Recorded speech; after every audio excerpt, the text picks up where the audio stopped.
Okay, after installation, it's going to show us this page. So you can unclick this, but if you click, it's going to launch. So let's click finish.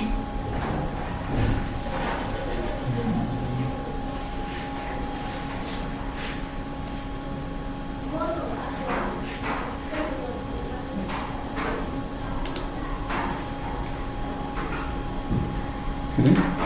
Let's show. Just launch VSCode.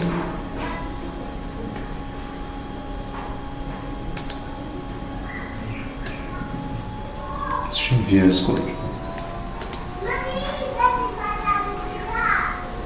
So this is one of the jobs I'm doing before. Let me see if we show an empty platform.